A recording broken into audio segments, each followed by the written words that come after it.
पुढचा जो दृष्टांत आहे तो कदाचित काहींनी ऐकला असेल तर आवृत्ती समजा आणि क्षमा करा, किंवा जो दृष्टांत जसा आहे त्याच्यात आपण असं म्हणू की खुंट्याची बळकटी. काय दृष्टांत आहे? असा आहे की एकदा कबीर महाराज रस्त्यातनं चालत असतात आणि चालता चालता समोर एक बाई दळण अर्थात करत असते. ते करत असताना अचानक कबीरजी बघतात आणि रडायला लागतात. बरं, ते दळण जसजसं ते धान्य जास्त भरडलं जातं हे जास्त रडायला लागतात. सगळं समजावून होतं, काही कळत नाही हो.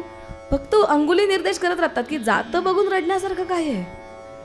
आता गुरुवर्य तिथे येतात, शेवटी बोलवलं जातं त्यांना की या हो, याला काय म्हणायचंय.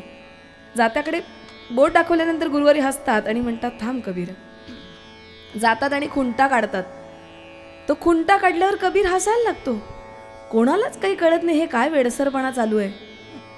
आता त्याच्या मागची उकल जी आहे ती फार अप्रतिम आहे. त्यावर त्यांचे गुरुवर्य सांगतात की अरे, कबीराला जे कळलं ते आपल्याला कळलं नाही म्हणून तो असामान्य आणि आपण सामान्य होतो. का? याचं कारण तो हाच विचार करत होतो की आमचा जन्म मृत्यू सुखदुःख जीवन नावाच्या जात्यावर रोजच आपण भरडले जात असतो एखाद्या धान्यासारखेच. यातनं मी कधी वाचणार? का बरं खुंटा काढल्यावर वाचू? खुंटा काढल्यावर बरोबर, कधी वाचू? का माहिती उत्तर कोणाला? नाही, जातीच नाही उरलेत, वेगळ्या जाती आहेत. काय आहे, खुंटा काढून बघितला तर लक्षात येईल फक्त खुंट्याला अख्खा दाणा चिकटलेला असतो, जात्यात बाकी सगळे भरडले जातात. गुरुवर्य म्हणतात काळजी करू नको, तुझ्या जीवनाच्या जीवन मृत्यूच्या जात्याच्या पात्यावर गुरु नावाचा खुंटा बसवलाय रे, त्यामुळे तो काढला की तू अख्खा राशील, बाकी भरडले जातील. एक लक्षात घ्या, ज्यांच्यावरती खुंटा बसलाय ते सगळे आत्ताच्या भाषेत सांगतात सेफ. आता तुम्ही ठरवा नक्की कुठली सिक्युरिटी असली पाहिजे. सगळ्यात एक लक्षात घ्या, मोबाईल पेक्षा हा ईश्वर जास्त मोबाईल आहे हो. कुठली रेंज आपल्याला मिळाली पाहिजे याचा विचार केला तर पॉवर स्टेशन्स बदलतील.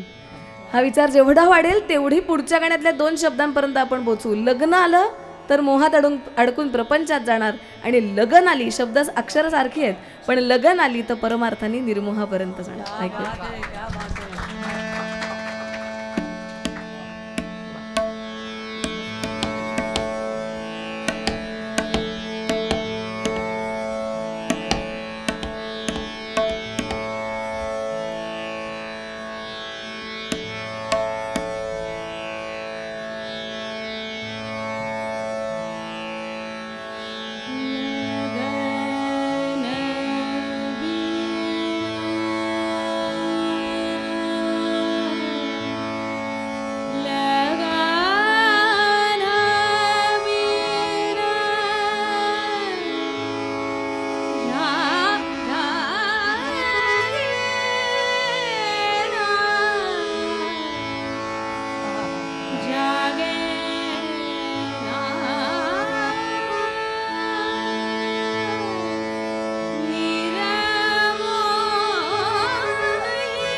तसे योग असतात. जेव्हा ती म्हणते लगन बिन लागीन निर्मोही, तिचं नावच रेवा आहे.